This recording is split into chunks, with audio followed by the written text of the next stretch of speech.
3.96 million people use social media today, which globally accounts for about 51% of the population. The use of social media at this time is the highest that it has ever been. People are drawn to social media for many different reasons. As a way to form new relationships, a way of entertainment, or even a way just to maintain an online presence. We mostly think of social media as a positive thing. We tend to see the positive benefits, which is it's a way to connect. But as social media has been around for longer, we've been able to realize the negative effects that it can have on people. So recently I've been researching the negative effects of social media, and I watched a documentary called The Social Dilemma. It's basically about the negative effects of social media. So anyone who uses social media, I would recommend that they watch it. So I believe that social media is very important for a lot of young adults because most young adults are actually using some form of it daily. I believe that social media increases feelings of loneliness. It lowers our self-esteem and self-confidence, and it simply just wastes our time. So in my speech, I'll be talking about these issues and why it's important that we recognize them. So a 2018 study by the insurance company Aetna found that nearly half of Americans feel sometimes or always alone. And the highest group that had the highest feelings of loneliness were people from the age of 18 to 22. So if young adults are experiencing the highest rates of loneliness, why are we using something that would simply increase it?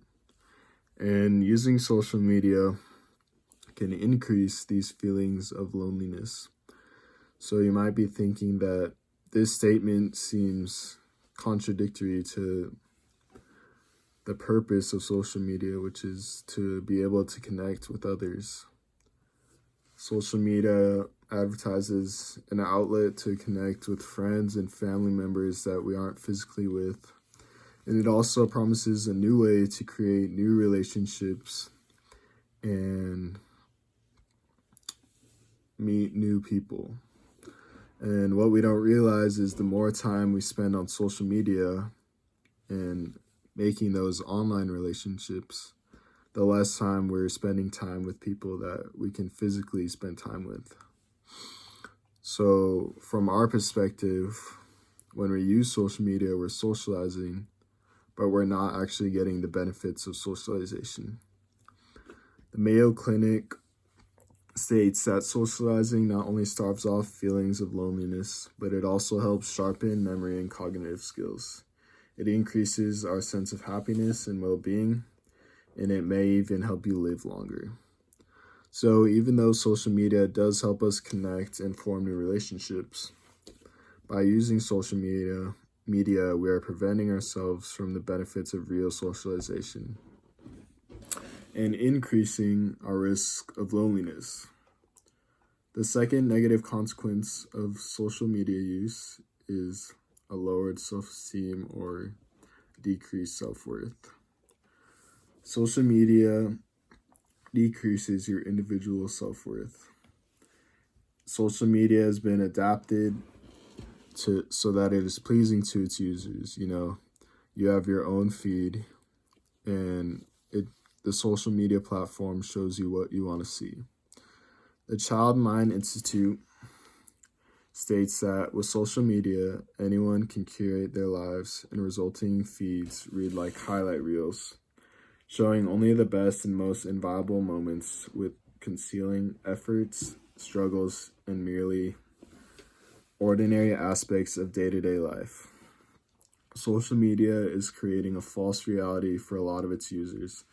showcasing the good parts of life and leaving out the bad ones.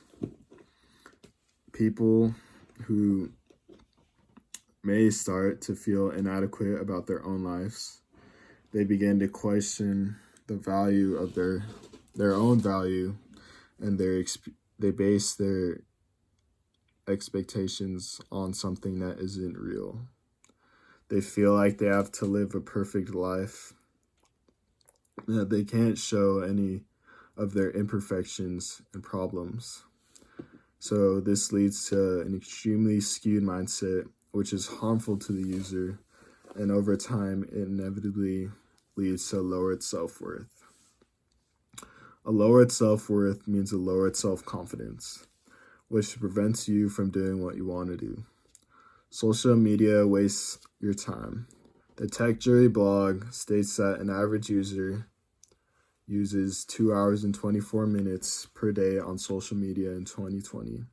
That adds up to about 17 hours a week and 844 or 37 days a year.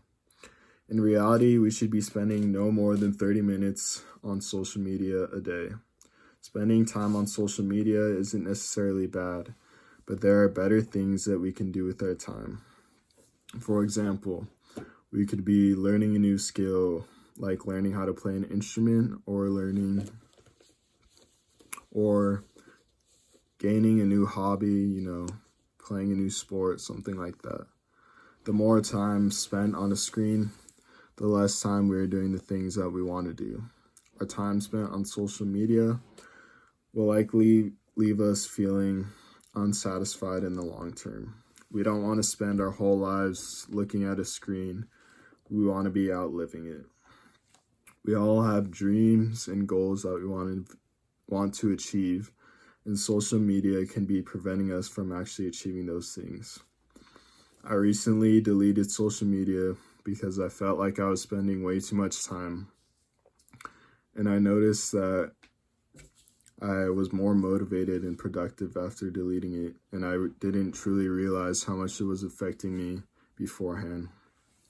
I think that social media brings a lot of unwanted effects into our lives. I believe it increases loneliness, lowers our individual self-worth, and it wastes our time. And I would like anyone in my audience to reflect how social media is affecting their life.